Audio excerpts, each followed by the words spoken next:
So what are some of the things that you did see while you were in the house, Bill? Oh, my goodness.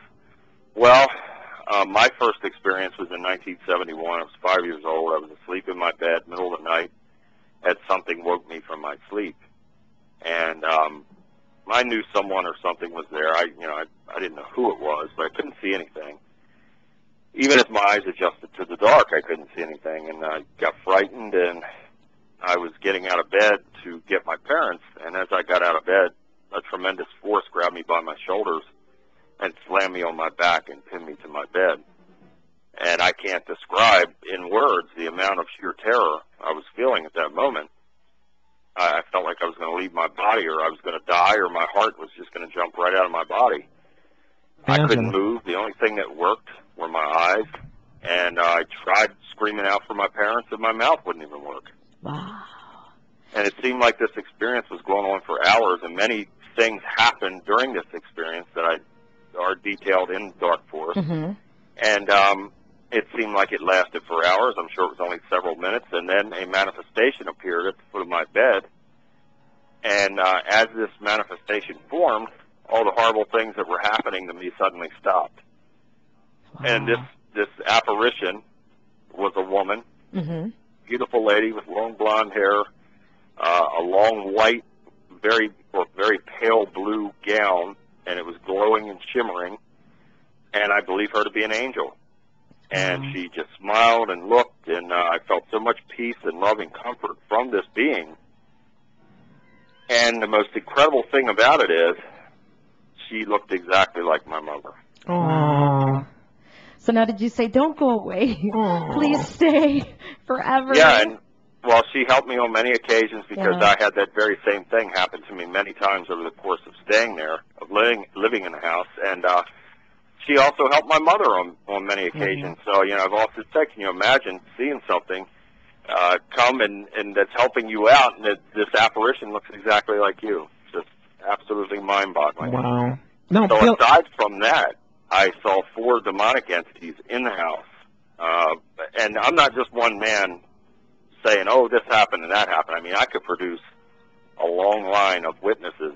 Yeah, this has been quite documented. Mm-hmm. Yeah.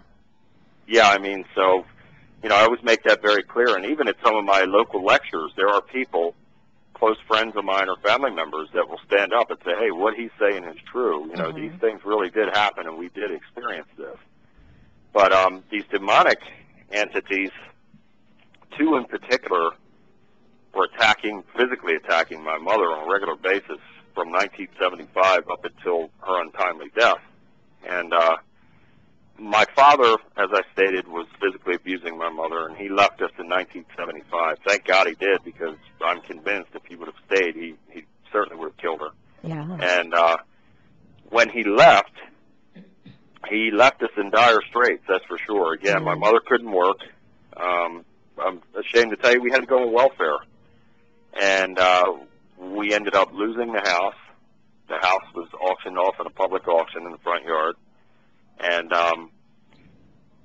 we had the most frequently asked question is, why did you stay so long? Yeah. And to answer that, but you were probably going to ask it, so I'll just go ahead and answer it. Yes, okay. The next question I had.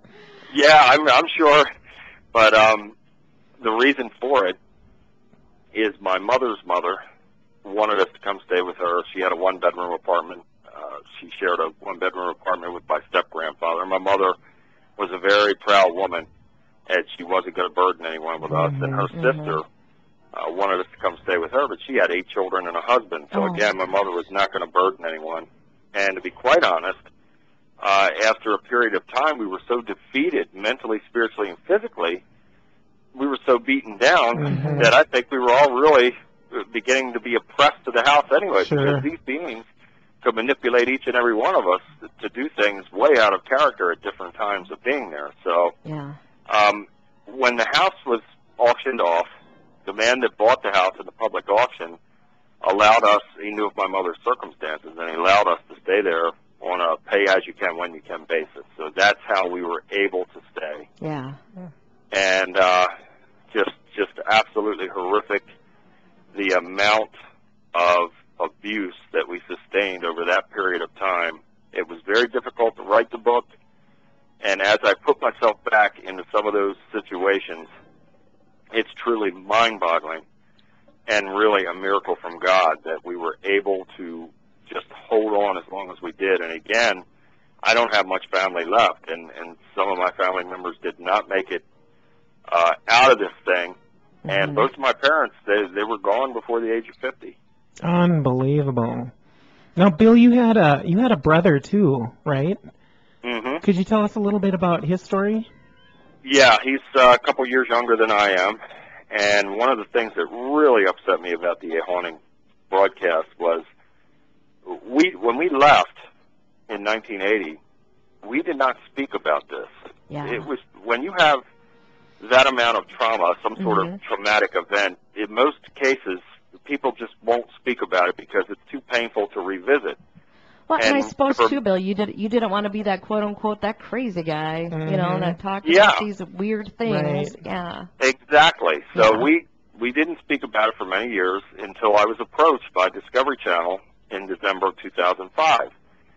Then I asked my sister and brother, which I'm very close with them. They're both very good people and productive people, and I asked them if they wanted to be a part of this, and both declined. They did not. So I respected that, and I was over his house one Saturday afternoon, and I don't know, it came up again, and for the first time we sat down and started talking about it, you know, for the first time in all those years. And they had reminded me of things that I had forgotten. So many things happened that there were things that I had forgotten, and they reminded me, and I think it was very therapeutic for the three of us, and then they decided to participate in the show. And my brother, it was very, very difficult for him because they still suffer emotionally, and especially him. And he did agree to do the interview, and he did it, and it was very difficult for him, and they ended up cutting his segment out. Wow. And for him to go and dredge all this up and speak about it and to feel that pain again and then to be cut out of the thing, I just felt was wrong. Yeah. And I'm still upset about it, but, you know, again, I'm grateful to Discovery and New Dominion for airing the story, but I sure wish they would have left his segment in there. Now, Bill, we're going to take a quick break, and then when we come back, we're going to talk about the brother that you lost, because you lost a brother as well, right? Mm-hmm. Okay, so we'll take a quick commercial break, and then we'll come back and talk with you about that, and then more about Dark Force, okay? Sure. All right, so just stick on hold. Alrighty. Talking with a national author and speaker, Demonic Bill survivor, Bill Bean, about his book, Dark Force. On the commercial break, if you get a chance, you can find out more about Bill at billbean.net. Bean is B-E-A-N, billbean.net, so you can check it out, and then we'll be back with him in just a minute.